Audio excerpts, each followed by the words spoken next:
autism and other forms of neurodiversity, it's a natural and necessary part of human evolution and diversity. And just like an allistic person or a person that is non-autistic brings unique sets of strengths and gifts, so does someone that is autistic.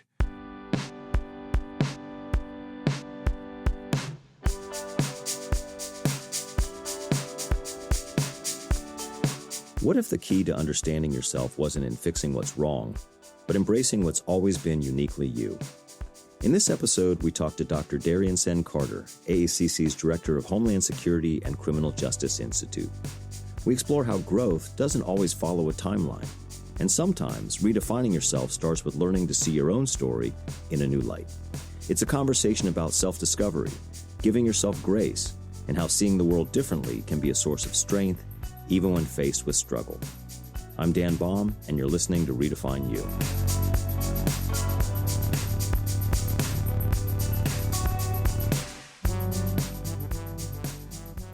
So full disclosure, Darian and I, we've known each other 7-8 years or so. We went through the coaching program here at the college.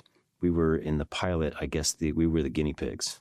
We were in the first cohort, and since then, I've just enjoyed just connecting with you, and so today is going to be just one of our coffee chats. Yeah, I'm excited for that.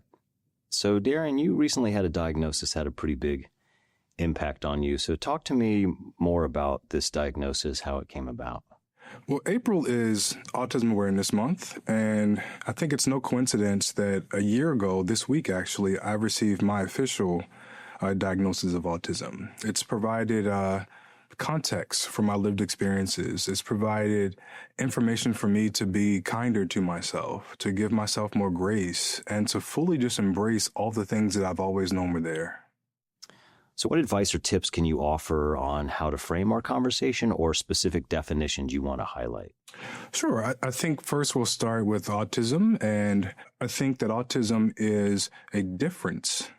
Yes, I think presently it is a disability. It isn't inherently a disability, but presently it is a disability. And it is one that is just a difference, a way of processing information, of receiving information, of experiencing the world differently.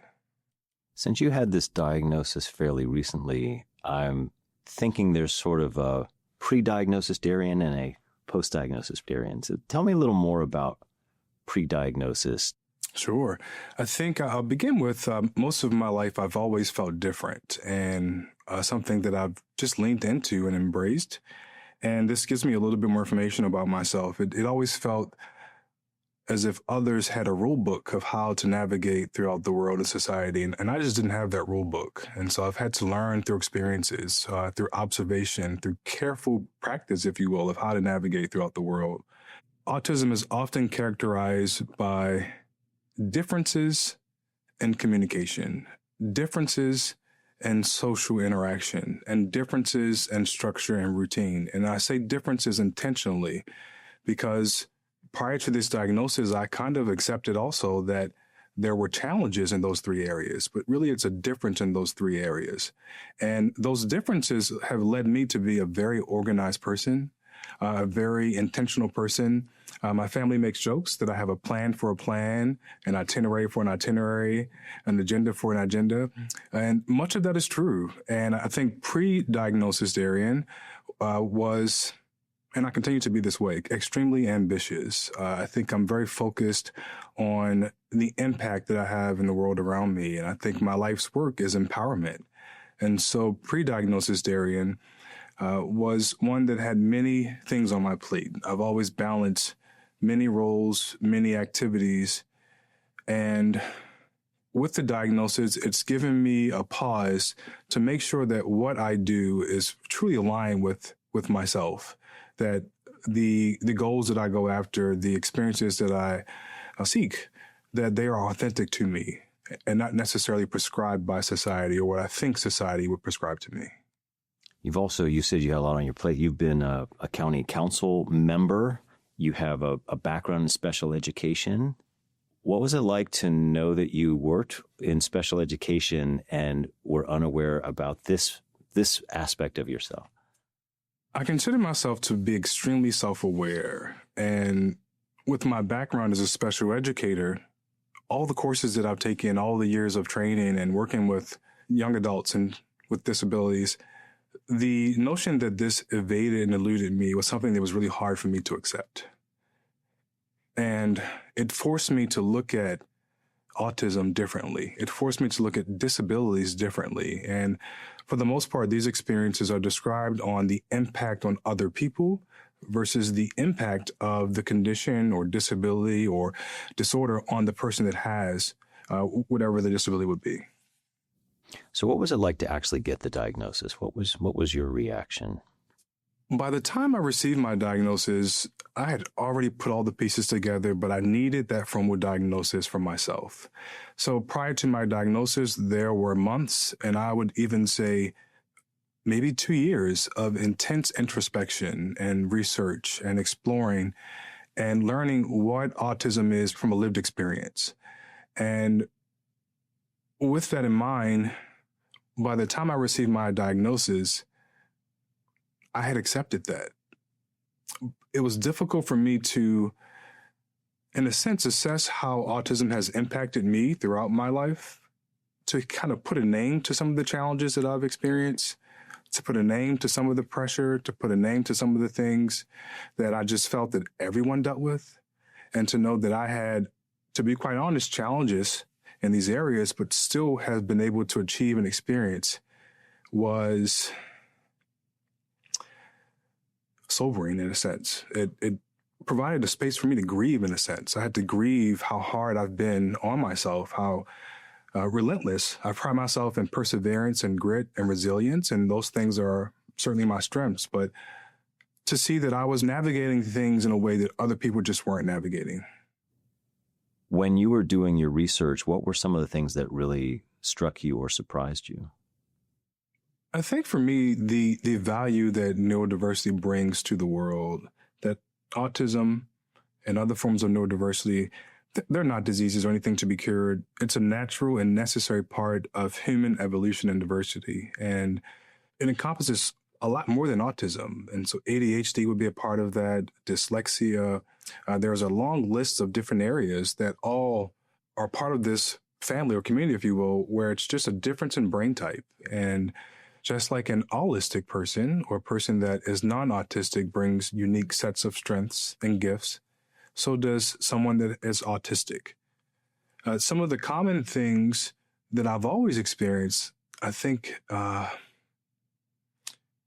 really surprising for me to see, such as sensory sensitivities. I prefer natural light, so much so that in my office, even today, I don't turn the lights on in my office, and I like to have the natural light come through, and I don't turn them on ever unless someone enters my office, and then I'll say, can you please turn the lights on for us to have a discussion?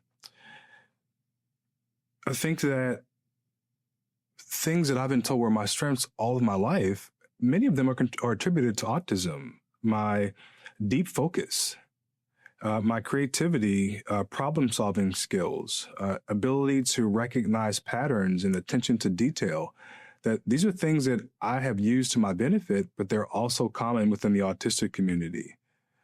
I think learning more about the autistic community allowed me to see just how much privilege I have, and it has charged me to be an advocate. So much of where I am today in this podcast episode isn't really just for me. It's because I know that a lot of my community are unable to speak verbally or to communicate in the ways that I am able to. And it doesn't come without challenges. I think that knowing that preparing for things, there's this intense preparation for things, even things that I enjoy. And then afterwards, there's this processing period where I need time in isolation. I need time to decompress, things that are common within the autistic community. I think learning that 1% of the world has autism was surprising to me. Also, looking at the data allowed me to just look at my own life and lived experience. I'm married, and I see that it's not as common within the autistic community. About 9% of the autistic community is reported to be married versus about 50% in the non-autistic community. About 50% of autistic adults live with family members or caregivers, And I live at home with my husband and we own a home. I recognize that my lived experience looks different than others. College education. I couldn't find really good numbers on this, but around 2% of all college students are estimated to have autism, with even lower graduation rates. And here I am. I've earned a PhD, a doctorate degree. I recognize that as privilege.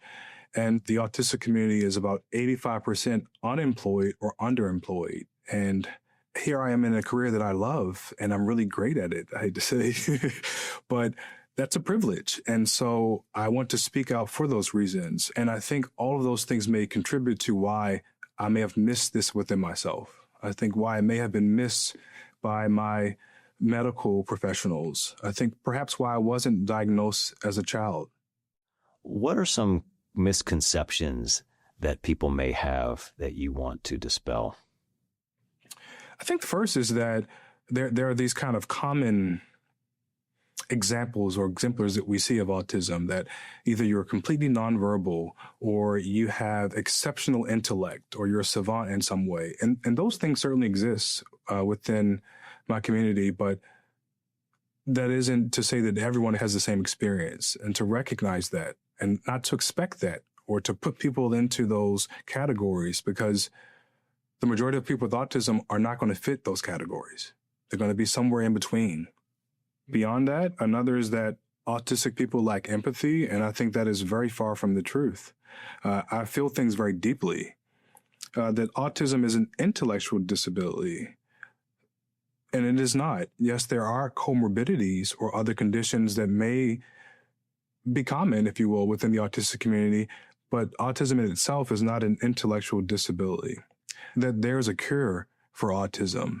And so I was born autistic. I will continue my life autistic, and I will die autistic. There's no treatment. There is no cure. It is just a difference in how my brain has developed. And recognizing that those differences are just differences. They're not deficits. How have you seen them be strengths for you?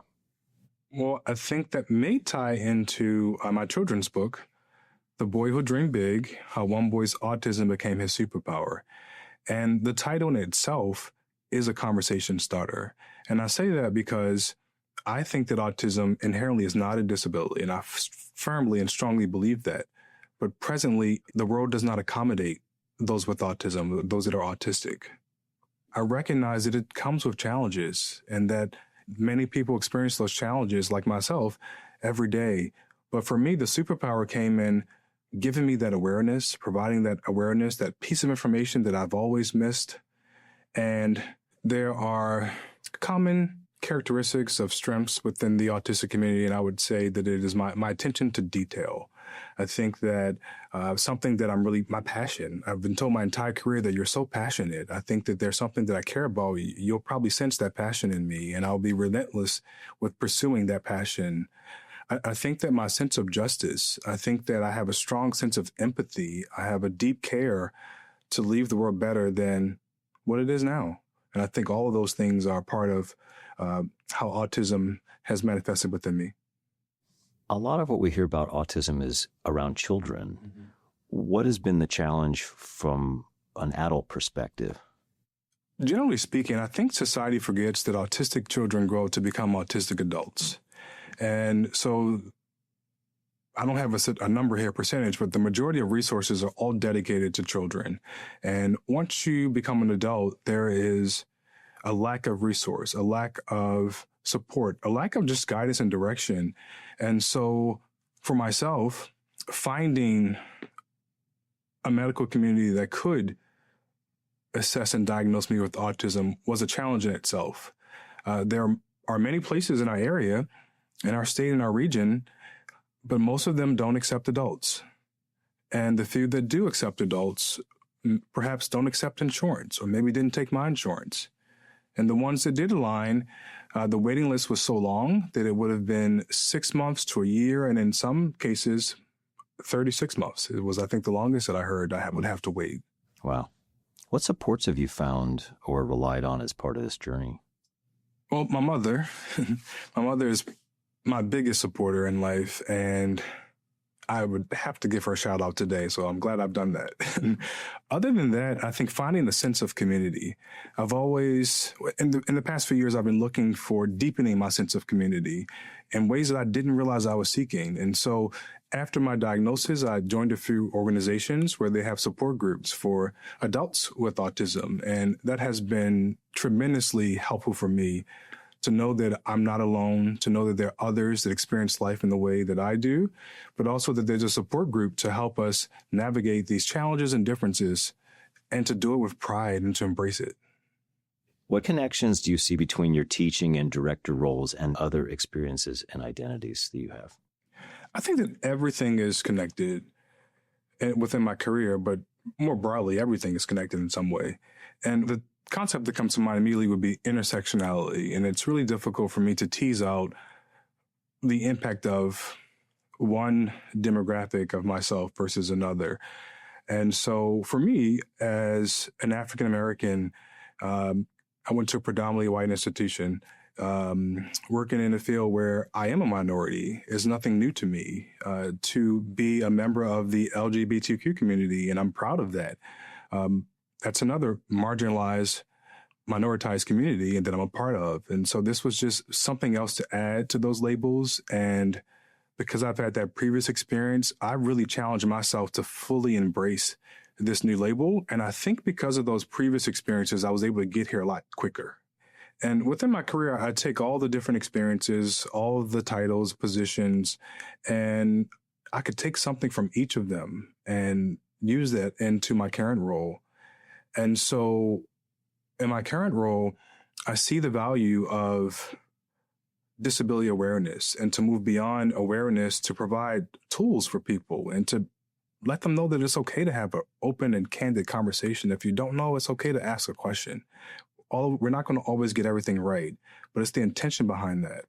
And so within my role here at the college, we have incorporated not just disability training, but specifically autism training within our police academy. And I'm proud of that our recruits, when they finish our program and they are out in the field as police officers, that they have not just awareness of neurodiversity and autism and the differences within the community, but they have resources to understand and to do their jobs more effectively. And doing so, the neurodiverse community is less likely to have traumatic experiences with law enforcement.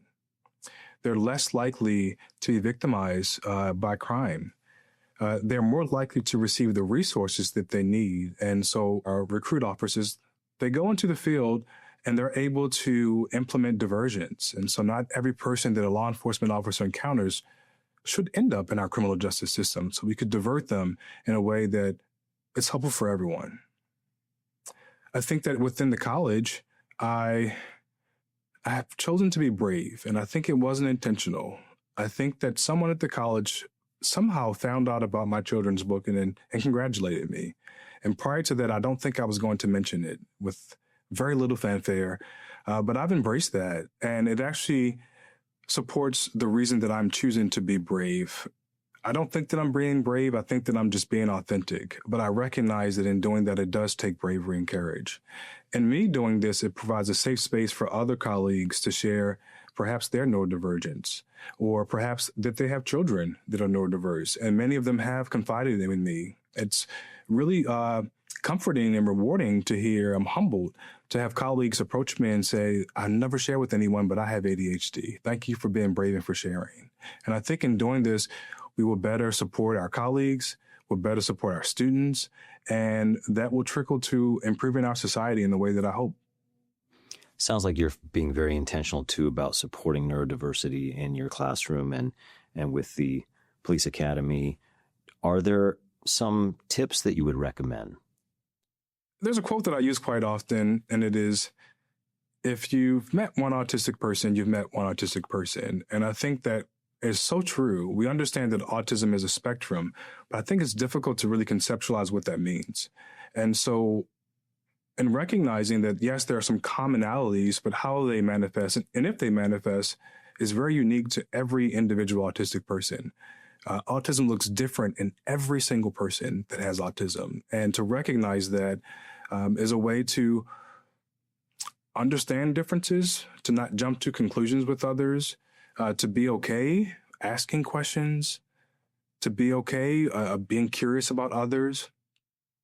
What do you hope listeners will gain most from our conversation? What I hope the listeners will gain is that autism is a difference and not a deficit. To understand that we're all different in many ways, that we all have unique gifts, that we all have our specific challenges, and that is true of the autistic community. I think that the more that we can embrace who we are authentically, the better we are as a society. I think that the more that we provide space for everyone to show up authentically, the better society will be. The more that we can equip those with the resources, with the right circumstances and environment, I think the better society will be. So we've covered a lot of territory that speaks to the theme of our podcast, but I just feel compelled to ask directly, Darian, with your diagnosis and continued awareness around autism, how are you redefining yourself? In many ways, I feel that I have a second chance at life. I feel that I have not just turned the page of a story or a chapter, that it's a new book or a new series, if you will. I recognize that I have a lot of life ahead of me. And with this information, I, again, am kinder to myself. I'm gentler with myself. I'm more accepting of myself. With that in mind, I am allowing myself to have more fun. I think to be creative. This past year has been not just about learning about myself, but also loving myself and falling in love with myself. And I'm excited for what is to come next. Had you asked me a year ago, would I publish a children's book? My answer would have been no. It wasn't on my radar. I think that having this openness is a beautiful thing. You mentioned this is a new chapter for you. So what's the title of this new chapter for you, Darian? Peace, love, and joy. I love it. Dr. Senn-Carter, I want to thank you for your time, your candor and openness, and for just being the awesome person that you are. I'm so glad you reached out so we could have this discussion. Thank you, Dan. It's been a pleasure.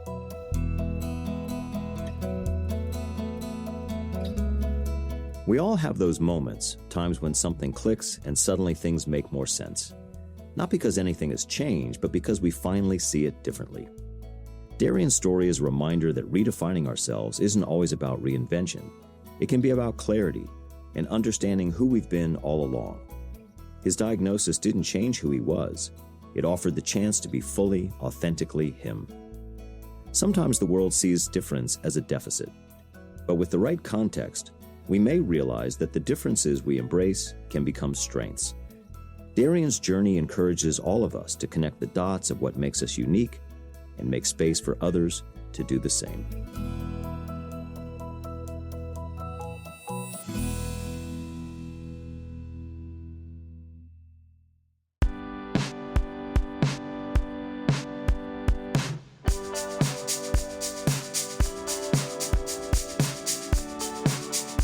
Redefine You is a production of Anne Arundel Community College. Our executive producer is Allison Baumbush. Our producer and editor is Amanda Behrens. Others who help with this podcast include Alicia Renahan, Ricky Hartford, and Ben Pierce. Special thanks to Dr. Darian Senn-Carter. Find show notes, how to subscribe, and other extras on our website, aacc.edu/podcast. I'm your host and creator of this podcast, Dan Baum. Thanks for listening.